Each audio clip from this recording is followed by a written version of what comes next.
March 18th, 1944. Lille, occupied France.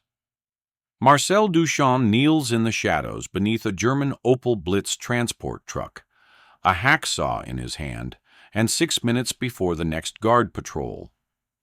Above him, the truck's rear axle housing gleams in the dim light from a distant street lamp.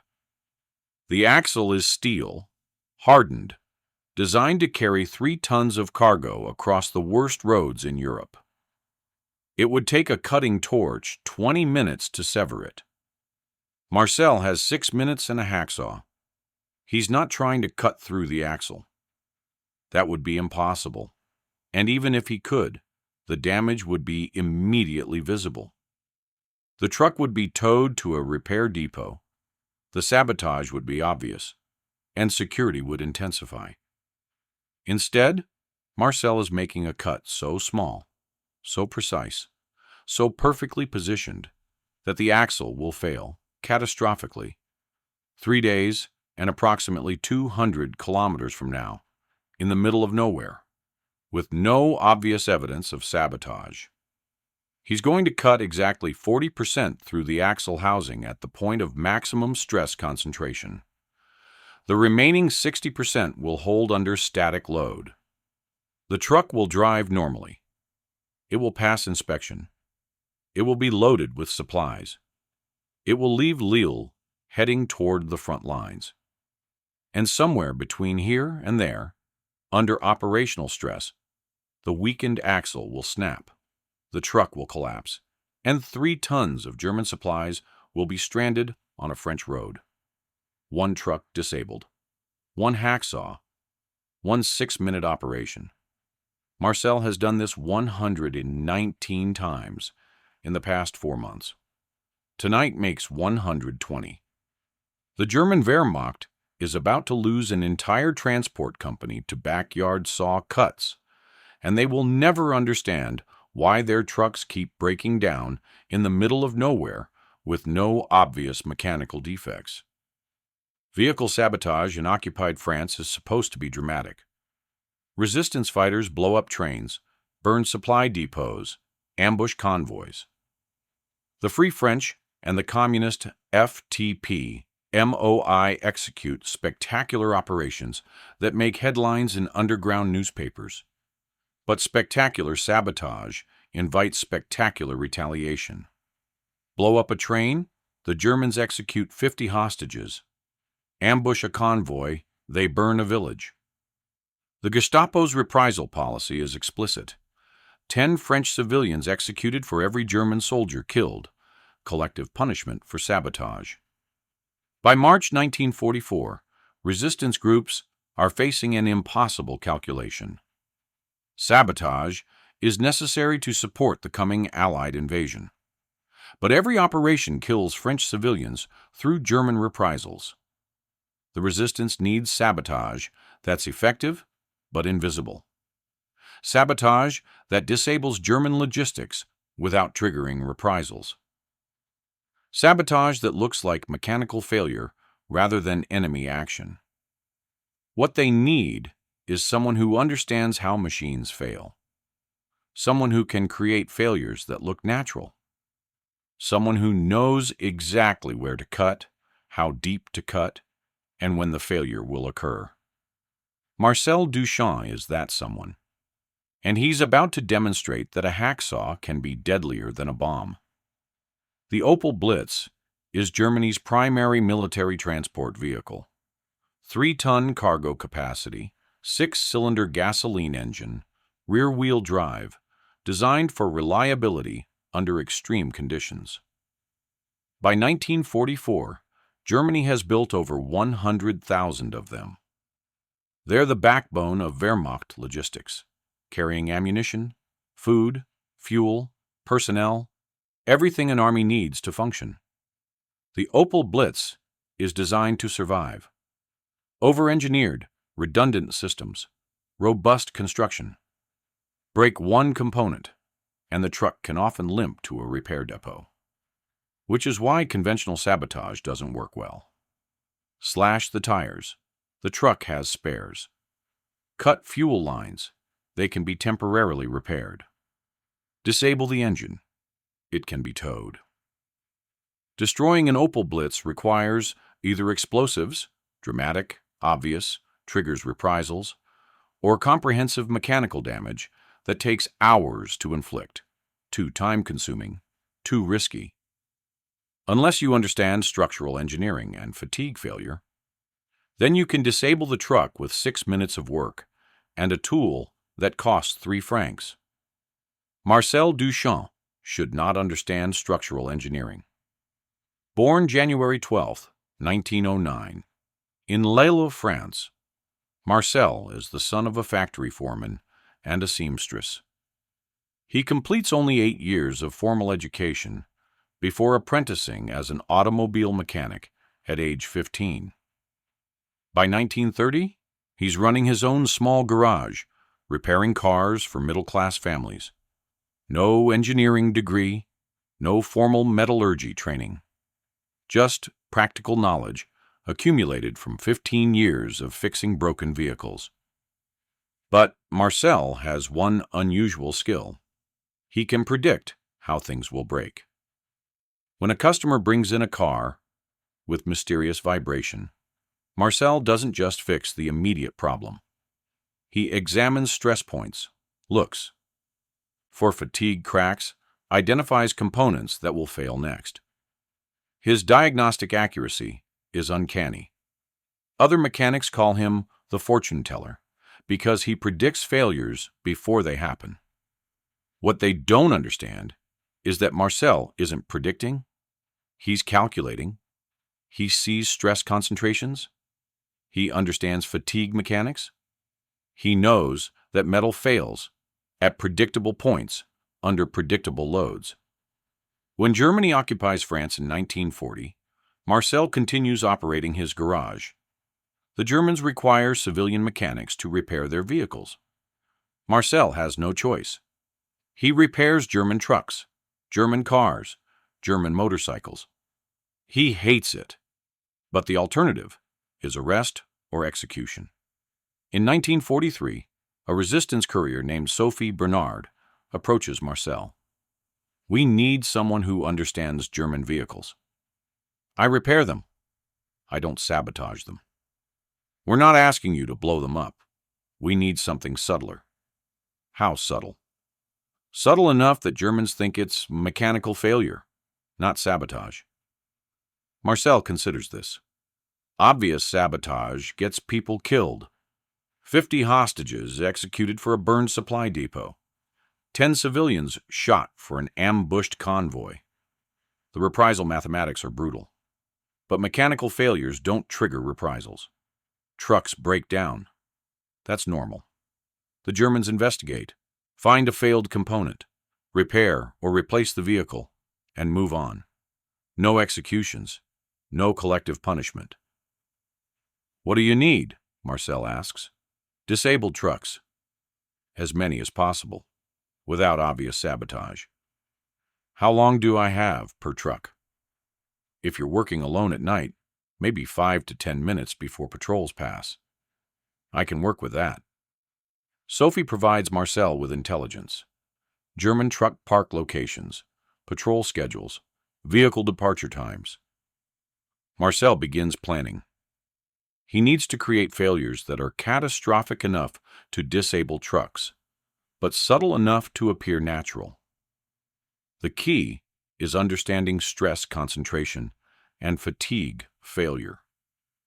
Every mechanical component has stress points, locations where forces concentrate, and material failure initiates.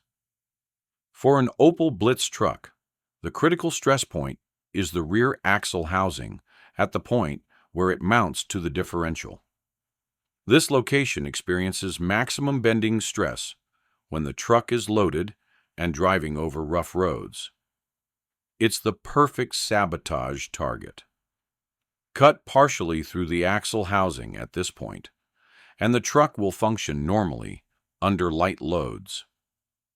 The partial cut reduces the effective cross-sectional area, concentrating stress in the remaining material. Under operational conditions, loaded truck rough roads, high speeds. The stress will exceed the material's fatigue limit.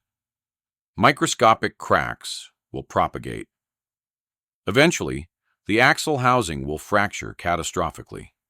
The truck will collapse. But the failure will look like a fatigue fracture, a natural consequence of overloading and poor roads, not sabotage. Marcel calculates the optimal cut depth, 40% of the axle housing cross-section. Cut less than 40%, and the remaining material is strong enough to handle operational stress. The truck won't fail, or it will fail after so many kilometers that the connection to sabotage becomes impossible to prove. Cut more than 40%, and the truck might fail immediately or within a few kilometers. The failure would occur too quickly, too close to Lille, and German investigators might become suspicious. At exactly 40% depth, the truck will operate normally for approximately 150 to 250 kilometers, depending on load and road conditions. Then it will fail catastrophically, far from the point of sabotage, with no obvious evidence of tampering. Marcel begins his campaign on November 15, 1943. The first target is a truck parked in a Wehrmacht motor pool in the Posthumous district. Marcel approaches at 02:30 hours, when patrols are lightest. He carries a hacksaw, a small flashlight, and a measuring tool he fabricated from a bent coat hanger. The measuring tool is critical. It allows him to gauge cut depth without directly measuring with a ruler, which would be difficult in darkness beneath a truck. The tool's bend is precisely calibrated to 40% of the axle housing diameter. When the tool fits snugly in the cut, he knows he's reached the correct depth. Marcel slides under the truck, identifies the stress concentration point on the left rear axle housing, and begins cutting. The hacksaw is silent compared to power tools, just the soft scraping of steel teeth on hardened metal. He cuts slowly, carefully, feeling the resistance. After 4 minutes, he checks depth with his tool. Not quite deep enough. He continues cutting. At 6 minutes, the tool fits perfectly. The cut is 40% through. Marcel withdraws, erases his tracks in the dust, and disappears into the night. The truck departs Lille 3 days later, loaded with ammunition crates destined for the Atlantic Wall fortifications. It travels 187 kilometers before the weakened axle housing fractures on a rough road near Amiens. The truck collapses, spilling ammunition across the road. German maintenance personnel arrive, inspect the failure, and conclude: fatigue fracture due to overloading and inadequate maintenance. The truck is scrapped. The axle housing is not forensically examined because fatigue failures are common. No sabotage is suspected. Marcel learns about the failure through resistance intelligence networks. He's pleased. The technique works. Over the next 4 months, November 1943 through March 1944, Marcel sabotages 119 more German trucks using the same method. He works alone, always at night, always in different locations. He varies his targets. Opel Blitz trucks, captured French Renault trucks used by Germans, even some larger Mercedes-Benz vehicles. For each vehicle type, he calculates the optimal stress point and cut depth. The technique is always the same: 40% partial cut at maximum stress concentration point, creating a time-delayed failure that looks like natural fatigue. The results are devastating to German logistics. November 1943. 8 trucks sabotaged, 6 confirmed failures within 2 weeks. December 1943. 24 trucks sabotaged, 19 confirmed failures. January 1944. 31 trucks sabotaged, 27 confirmed failures. February 1944. 34 trucks sabotaged, 29 confirmed failures. March 1944. 23 trucks sabotaged through the 18th. 19 confirmed failures so far. Total: 120 trucks sabotaged, 100 confirmed catastrophic failures. The German Wehrmacht is losing trucks faster than they can replace them, and they have no idea why. By March 1944, German vehicle maintenance officers in northern France are panicking. Major Franz Holtzmann, responsible for Wehrmacht motor transport in the Lille sector, reviews failure reports and sees a pattern that makes no sense. We're experiencing axle housing failures at 3 times the expected rate. Why? His chief mechanic, Feldwebel Ernst Krieger, has no answer. The failures appear to be fatigue fractures, Herr Mayor, consistent with overloading and poor road conditions. But these trucks are not overloaded. We maintain strict weight limits, and the failures are occurring on good roads and bad roads. There's no pattern. Perhaps the axle housings are defective. A bad production batch? These trucks come from different factories, different production dates. It's not a manufacturing defect. Then, I don't know, Herr Major.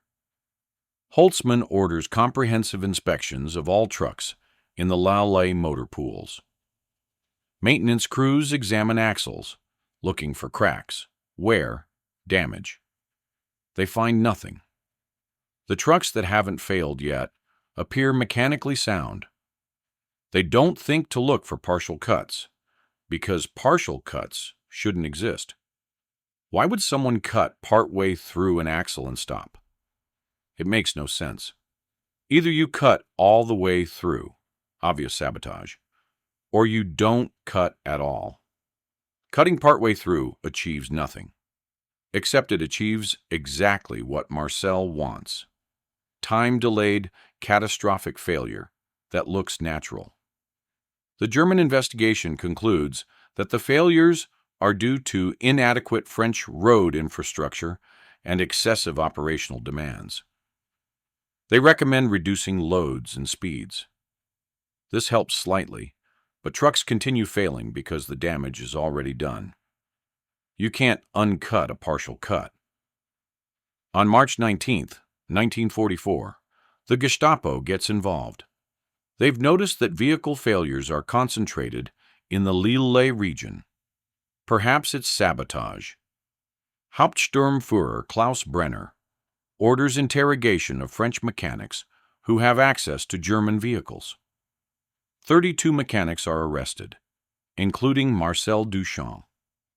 Marcel is taken to Gestapo headquarters in Lille.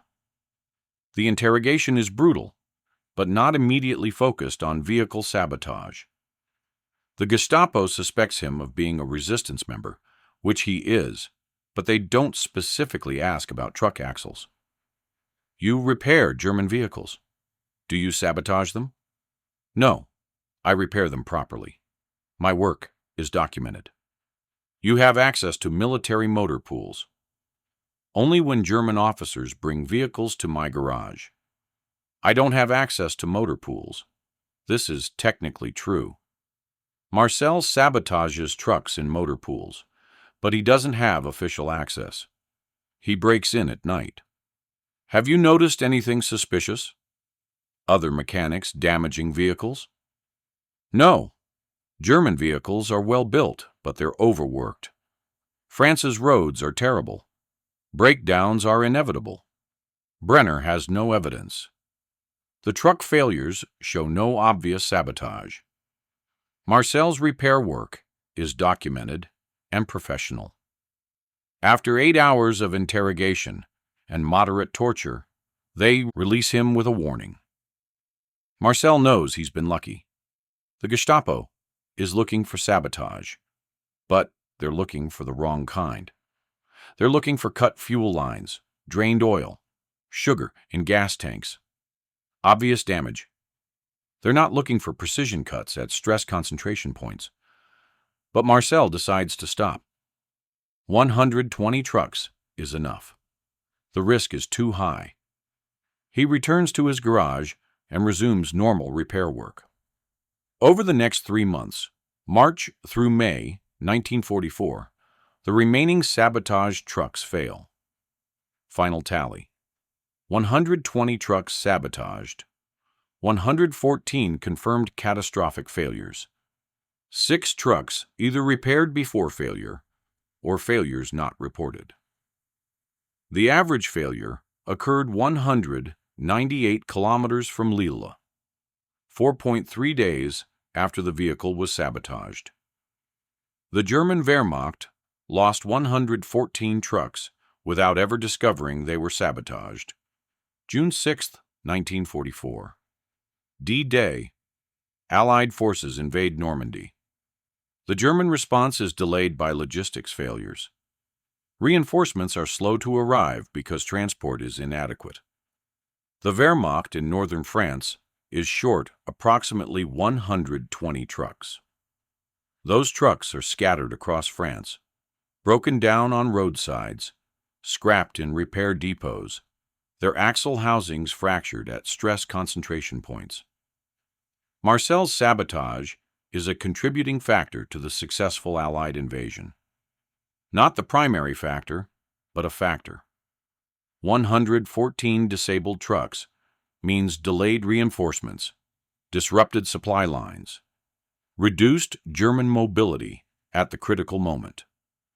Post-war analysis by Allied intelligence estimates that vehicle sabotage in occupied France delayed German reinforcements to Normandy by an average of 12 to 18 hours. That delay allowed Allied forces to establish beachheads before German panzer divisions could respond in force. Marcel's 114 trucks represent approximately 3% of total German transport capacity in northern France. A small percentage, but in warfare, small percentages at critical moments determine outcomes. August 1944. Lille is liberated by Allied forces. Marcel returns to normal life, repairing civilian vehicles. The Free French government offers recognition for resistance activities. Marcel declines. I cut some trucks. Other people risked their lives in combat. They deserve recognition. I don't. But Sophie Bernard, the resistance courier who recruited Marcel, insists on documenting his work. She submits a report to the provisional government describing Marcel's sabotage campaign. The report is classified. The technique is too effective to publicize. If the methodology becomes widely known, future enemies might use it.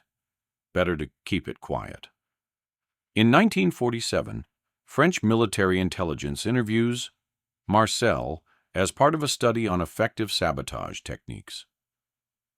Monsieur Duchamp, your partial cut technique disabled 114 German trucks without triggering reprisals. Why did the Germans never suspect sabotage? Because I made the failures look natural. Fatigue fractures are common in overworked vehicles. The Germans saw what they expected to see: mechanical failures caused by poor maintenance and bad roads. How did you determine the optimal cut depth? Experience. I've been diagnosing vehicle failures for 20 years. I know where trucks break and why. I just accelerated the process. Could this technique be used against French military vehicles? Yes. That's why you should improve quality control on vehicle inspections. Check for partial cuts at stress concentration points. It takes 30 seconds per vehicle. The French military adds axle housing inspection to standard vehicle maintenance protocols. The inspection specifically looks for partial cuts, scratches, or unusual wear patterns at stress concentration points. The Marcel Duchamp technique becomes classified training material for military vehicle inspectors. but it's never publicly discussed. Marcel Duchamp returns to his garage and works as a mechanic for another 30 years. He retires in 1977 at age 68. He never speaks publicly about his wartime activities. In 1983, a French military historian named Jacques Mercier researches resistance sabotage operations in northern France. He discovers classified reports mentioning a mechanic who disabled 114 German trucks. He tracks down Marcel, now 74 years old. Monsieur Duchamp, is it true you sabotaged 114 German trucks? I sabotaged 120. Only 114 failed. 6 either got repaired before failure, or the failures weren't reported. I consider those 6 to be professional failures on my part. Professional failures? I calculated that 40% cut depth would cause failure within 250 kilometers. If some trucks exceeded that, my calculations were wrong. You're upset that 6 trucks out of 120 didn't fail? I'm a mechanic. Precision matters. 95% success rate is acceptable, but not ideal. Mercier is amazed. You disabled 114 German trucks, and you're focused on the 6 that didn't fail. The 6 that didn't fail might have carried supplies that killed Allied soldiers. I don't know. That's why precision matters. Mercier attempts to publish an article about Marcel's technique. The French military censors reject it. Sabotage methodologies remain classified. Publication is forbidden.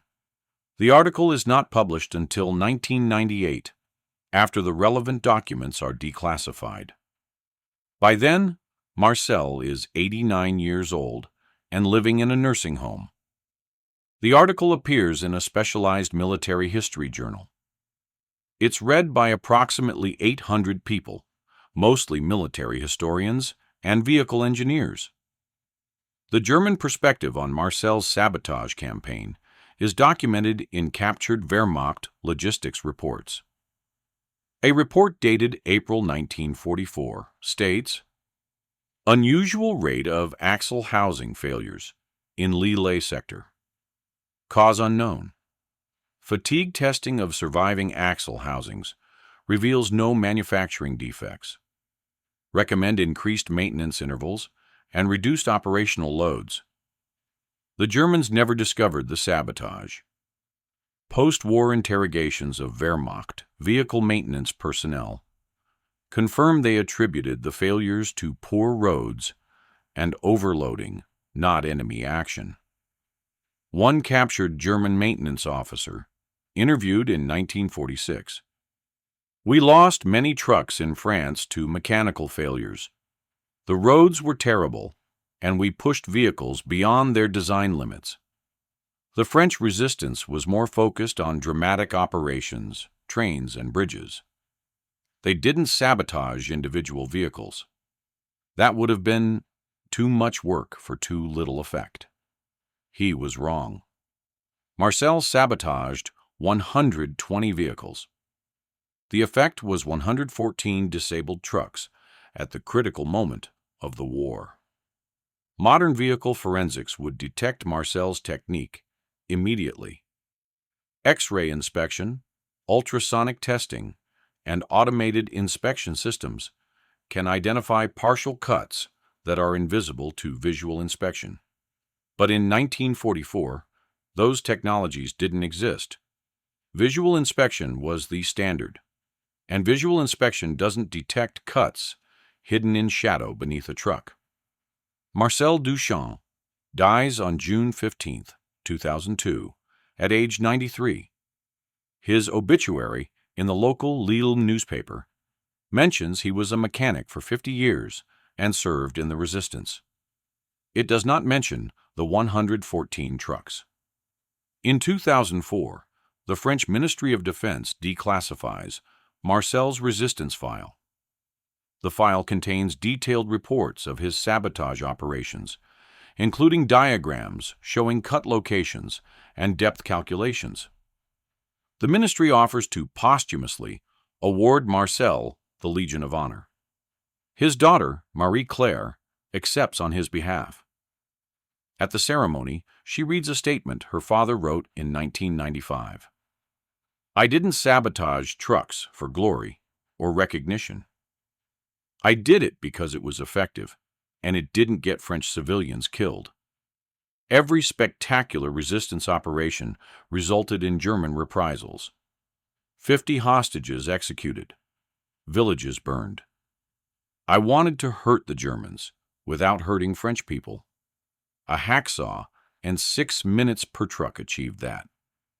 I'm proud of the work, not because it was heroic, but because it was precise. Precision matters." The French Army Materiel Command creates a training module on vehicle sabotage detection based on Marcel's technique. The module is taught to vehicle inspectors and military police. The training emphasizes checking stress concentration points for partial cuts, scratches, or unusual wear patterns. In 2010, a mechanical engineering professor at École Polytechnique uses Marcel's technique as a case study in teaching fatigue failure analysis. The students calculate optimal cut depths for various vehicle components under different load conditions. The exercise demonstrates that understanding material properties and stress analysis can be weaponized. This is why engineers have ethical responsibilities, the professor tells his students. Marcel Duchamp used his mechanical knowledge to fight occupation, but the same knowledge could be used for terrorism or malicious sabotage. Understanding how things break means understanding how to break them. Use that knowledge responsibly. Is that enough? For a mechanic who disabled 114 German trucks with a hacksaw and precise calculations, who contributed to Allied victory without triggering reprisals, who worked alone at night for 4 months, making 6-minute cuts that looked like natural failures. The 114 German officers whose trucks broke down would probably say it was devastating. The Allied soldiers who faced less resistance because German reinforcements were delayed would say it was valuable. Marcel would say it was just precision mechanical work applied to wartime logistics. The final accounting: trucks sabotaged, 120. Confirmed failures, 114, 95% success rate. Average failure distance from sabotage point, 198 kilometers. Average time to failure, 4.3 days. German casualties directly attributable: none. Mechanical failures don't kill crews. German logistics impact: approximately 3% of northern France transport capacity eliminated. Allied invasion support contributed to 12 to 18-hour delay in German reinforcements to Normandy.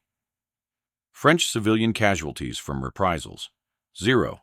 No sabotage detected, no reprisals triggered. Tool cost: 1 hacksaw, approximately 3 francs in 1944. Time per sabotage operation: 6 to 8 minutes. Total time invested: approximately 14 hours over 4 months. Return on investment: 114 disabled trucks per 14 hours of work, or 8.1 trucks per hour. Recognition: Legion of Honor, awarded posthumously in 2004, 60 years after the operations.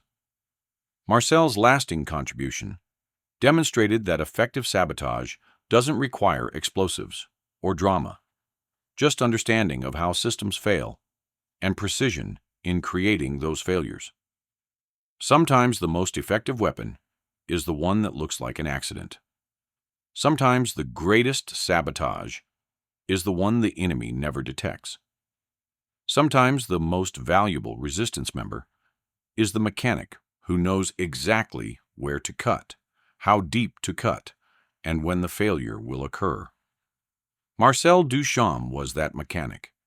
He disabled 114 German trucks with a hacksaw and calculations, contributed to Allied victory, and spent 50 years afterward repairing cars as if sabotaging an army's logistics was just another precision maintenance task. Resistance mechanic Marcel Duchamp, 1909 to 2002. The man who understood that 40% of an axle housing, removed at the right place, is worth more than a ton of explosives.